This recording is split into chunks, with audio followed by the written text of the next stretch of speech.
बच्चों नमस्कार। आज हम आपको कक्षा 10 विज्ञान में अध्याय 2 अम्ल क्षारक एवं लवण जहाँ तक कल पढ़ाया था उससे आगे आज हम आपको पढ़ाएंगे अम्ल एवं क्षारक के रासायनिक गुणधर्म। तो देखिए, सबसे पहले सूचक देखिए। इसमें रंग में परिवर्तन के द्वारा यह सूचक हमें बताते हैं कि कोई पदार्थ अम्ल है या क्षारक। इन सूचकों के द्वारा अम्ल और क्षार के विलयन में रंग परिवर्तन हो जाता है, उससे हम पता लगाते हैं कि ये अम्ल है या क्षार है। अब कैसे पता लगाते हैं? तो प्रयोगशाला में अम्ल व क्षारक। तो अम्ल की हमने ये आपके पुस्तक में ये सारे नाम दिए गए हैं, उसी से हमने ये नाम लिए हैं। तो इसकी हमने सारणीबद्ध कर दिया है अम्ल और क्षार। तो रासायनिक नाम और सूत्र, तो हाइड्रोक्लोरिक अम्ल और इसका सूत्र है HCl। सल्फ्यूरिक अम्ल, इसका सूत्र है H2SO4। नाइट्रिक अम्ल HNO3। एसीटिक अम्ल CH3COOH। Sodium hydroxide NaOH। Calcium hydroxide CaOH twice. Potassium hydroxide KOH। Ammonium hydroxide NH4OH। अब इनका अम्लों का और क्षार का परीक्षण करते हैं प्रयोगशाला में। तो ये 4 प्रकार की हमने इसके परीक्षण के लिए सूचक लिए। एक नीला लिटमस विलयन लिया, ये प्राकृतिक सूचक होता है। नीला लिटमस विलयन, ये भी प्राकृतिक सूचक है। फिनोल्फथैलीन विलयन, ये संश्लेषित सूचक है। और मेथिल ऑरेंज विलयन, ये संश्लेषित सूचक है। अब इसमें अम्ल लेंगे, अगर अम्ल लेते हैं तो ये अम्ल जो है, अम्ल में लाल लिटमस पर कोई भी असर इस पर नहीं पड़ेगा। जब नीला लिटमस हम जो है अम्ल में डुबाते हैं तो उसका रंग लाल हो जाता है।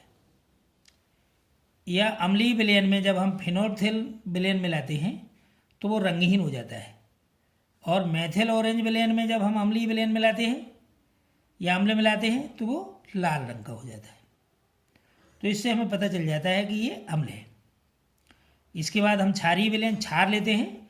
जो ये चारों क्षार दिए गए हैं, इनके चारों के नमूने ले लेंगे और एक एक करके इनको हम टेस्ट करेंगे।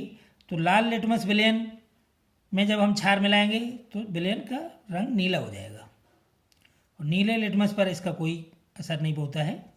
इसके बाद अब फिनोल्फथैल विलयन में हम जब मिलाएंगे इसको तो इसका रंग गुलाबी हो जाता है। और जब मेथिल ऑरेंज विलयन के साथ मिलाते हैं तो विलयन का रंग पीला हो जाता है। तो ये हमारे परीक्षण हैं, इससे हम पता लगाते हैं कि ये अम्ल है या क्षार है। अब आए गंधयुक्त सूचक। कुछ गंधयुक्त सूचक भी हैं जिनकी गंध अम्लीय या क्षार की माध्यम में बदल जाती है। इन्हें गंधीय सूचक कहते हैं। अर्थात जैसे आप मान लीजिए प्याज लिया, हमारे घर गांव में प्याज मिलता है। आप प्याज की पहले गंध ले लेंगे, इसके बाद आप उसमें अम्ल मिलाएंगे तो आपको अलग गंध मिलेगी। और जब उसमें आप अम्ल मिलाएंगे तो उसकी गंध अलग प्रकार से होती है। तो उससे हम पता लगा लेते हैं कि ये अम्ल है और ये क्षार है। तो इसकी ये जो गंधयुक्त सूचक हैं वो है वेनिला, प्याज, लौंग। लौंग के लिए इसका तेल मिलता है लौंग का, उसको क्लोव ऑयल कहते हैं करके मार्केट में उपलब्ध हो जाता है, क्लोव ऑयल करके। तो उससे जो है हम अम्ल और क्षार का पता लगा लेते हैं। ये इसके भौतिक गुण हुए। अब हम इसके रासायनिक गुणों की तरफ बढ़ते हैं। तो इसमें हम सबसे पहले लेते हैं अम्ल एवं क्षारक धातु के साथ कैसे अभिक्रिया करते हैं। तो अम्ल की धातु के साथ अभिक्रिया। जब कोई अम्ल किसी धातु के साथ अभिक्रिया करता है तो हाइड्रोजन गैस का उत्सर्जन होता है, साथ ही संगत लवण का निर्माण होता है, जैसे जिंक, सोडियम, मैग्नीशियम, आयरन। और अन्य धातुएं भी हैं, उन्हें आप ले सकते हैं और उनसे आप क्रिया कराएंगे तो उसमें हाइड्रोजन गैस मुक्त होती है। तो देखिए, कुछ क्रियाओं की हमने रासायनिक अभिक्रियाएं भी लिखी हैं जिन्हें हम आपको समझाते हैं। तो ये प्रयोगशाला विधि है, हाइड्रोजन गैस की ये प्रयोगशाला विधि है।